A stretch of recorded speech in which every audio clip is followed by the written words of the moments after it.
Hello, my friends, and welcome to the next segment in Above the Confusion on Planet Earth.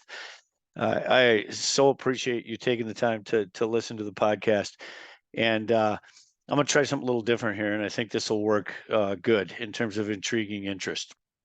It's a little bit tricky getting guests to come on, but if you're watching this, you can see the visual here, and you can see I've got it set on the site now. Here you can join the podcast, and it's saying there's 3 simple steps: sign up, check your spam, and get your Zoom ready. And then anybody, multiple people can come on the same day. So hoping I can build that thing. And there's a bunch of you that want to schedule a podcast. Come in here and we'll talk about some of this stuff. So, anyways, that's still the plan.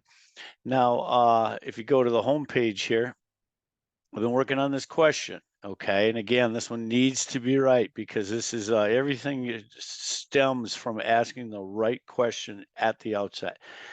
And right now, that question is simply saying, can humanity, all of us, rise above our earthly disagreements and unite for a better world?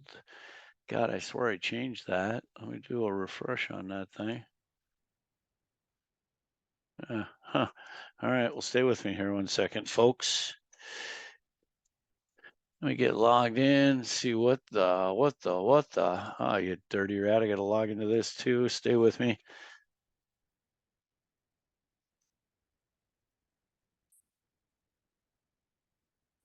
All right. Hopefully we got that one right. Boom. Hello. Come to Papa. Okay. So now if I go in here, can we rise above all human disagreements to unite in the frequencies of self-evident truth? So there you go. All right, so that's basically my homepage at this point.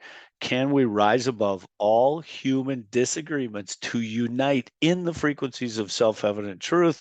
And in my humble opinion, absolutely. That's where the podcast comes in that says, listen, join us above the confusion on planet Earth, hence the spinning globe. And if we do that, we can have a different type of conversation. So we shall see. Now, in the case of this podcast, here's what I wanted to do. This is Yahoo News, I'm guessing it is. What is it? I don't know. Google News would be it. But anyways, they've got all these things flipping through here, the latest stories.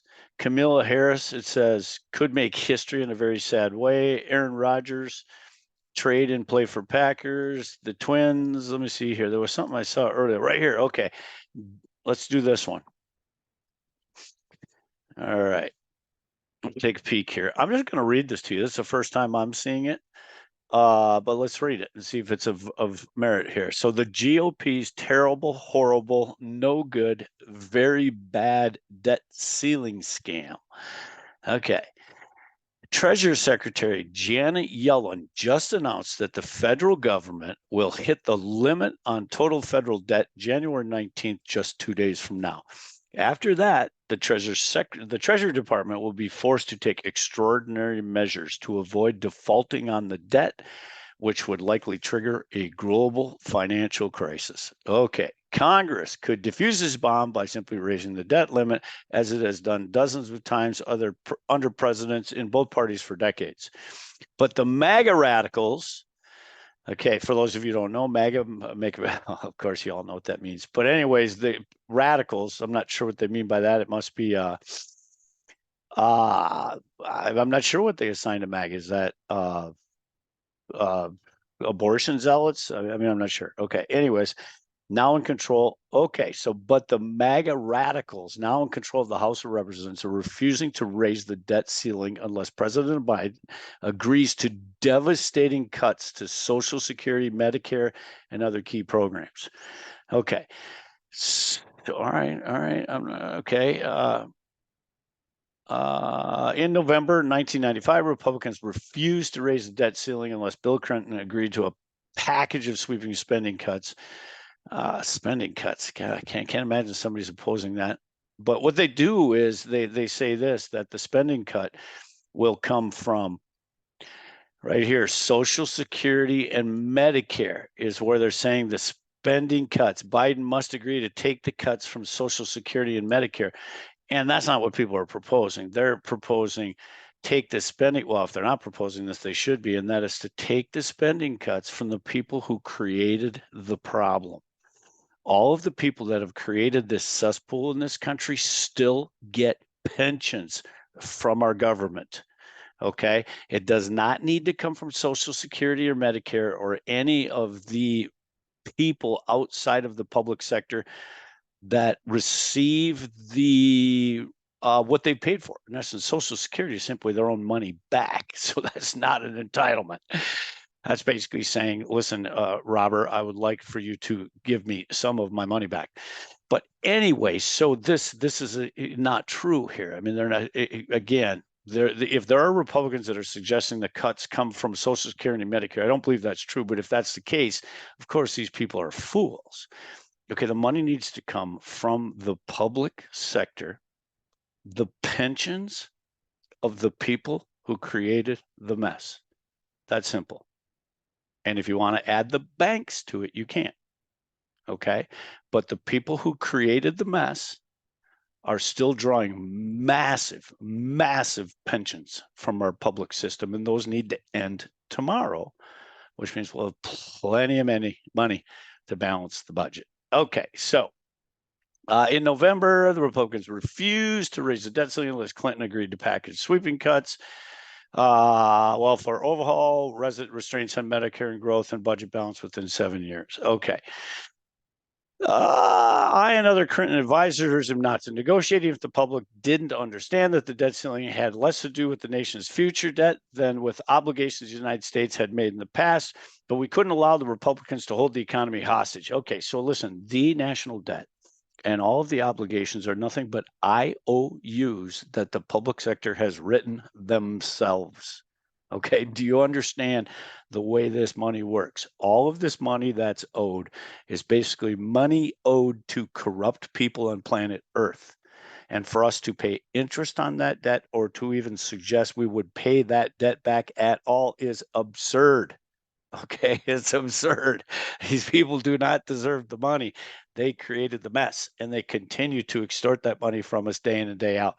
So until that changes, it's just going to be more of the same slide. All right. Well, I'm guessing that's enough for you today. So it would have been nice to have a guest on the podcast so I can hear what you think of this story.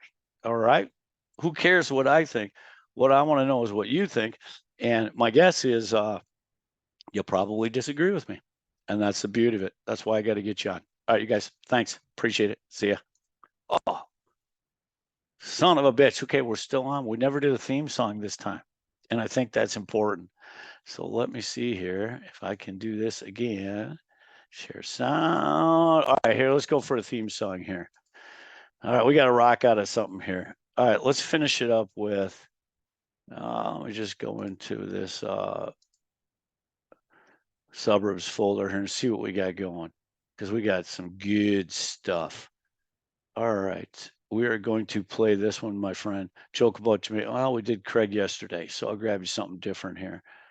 Here we go. Let's do this one. War on Drugs, baby. All right, we're going to finalize with this song. I'm telling you, before you let this hang up on this podcast, if I were you, I'd put on some headphones and check out this freaking tune, man. It's awesome.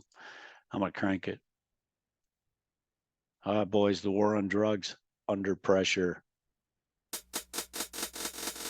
Oh, yeah. Oh, yeah. All right. I highly advise you continue to listen to the rest of this song. If not, I hope to see you next time. Thanks for listening. Appreciate it. Yeah.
right, you guys, go chase them down, man. They're the war on drugs. Can't go wrong.